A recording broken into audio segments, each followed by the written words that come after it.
Profecia de Amós. Como se lê na primeira frase, Amós era pastor de ovelhas em Técoa, ao sul de Jerusalém, e cultivava sicômoros. Conferir capítulo 7, versículo 14. Não era profeta profissional, não pertencia à confraria.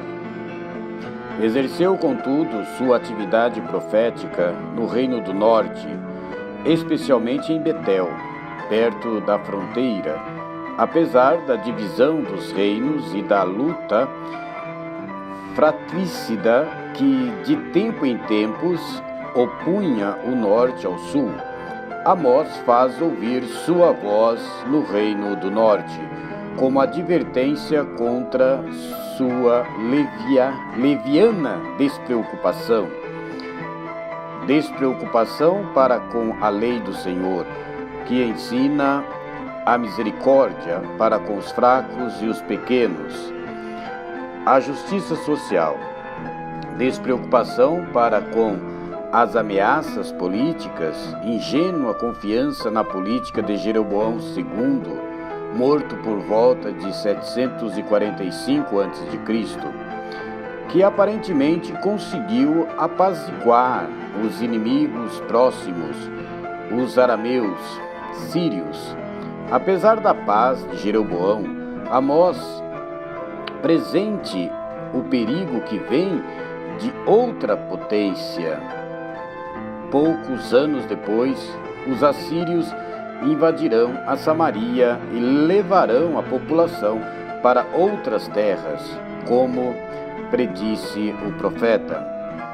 Afora algumas frases de difícil leitura e alguns pequenos acréscimos, não há problemas maiores quanto ao texto, que é substancialmente um documento quente do século de ouro da Samaria, no século VIII a.C.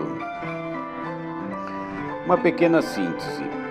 Do capítulo 1 ao capítulo 2, trata dos oráculos contra os povos. Do capítulo 3 ao capítulo 6, fala dos oráculos contra Israel e a elite de Samaria. Do capítulo 7 ao capítulo 9, vai tratar das visões da destruição e da salvação final. Vejamos agora o conteúdo geral da profecia de Amós. Os oráculos de Amós foram organizados em 3 partes. A primeira, uma coleção de oráculos estilisticamente uniformes contra todos os povos da região. A única distinção é que o destinatário principal, Israel, recebe uma crítica mais ampla. Conferir capítulo 1, 2, capítulos 2, 6, 16. O ponto, ou seja, a parte 2, uma coleção de oráculos diversificados contra Israel. Conferir capítulo 3, 1 e também capítulo 6, 14. Parte terceira, 5 visões. As 4 primeiras muito uniformes, com alguns outros oráculos intercalados. Conferir capítulo 7, 1 e também capítulo 9, 10, com uma profecia final de salvação. Conferir capítulo 9, 11 a 15, um final feliz, provavelmente de data ulterior. Agora passamos para os temas específicos da profecia de Amós. Primeiro, a desigualdade e a injustiça social. Amós é o profeta social por excelência. A justiça e o direito que devem reger a vida do israelita tomam em Amós a forma da preocupação com os fracos e os pobres. Na exploração dos pobres, ele vê o presságio da desintegração da sociedade.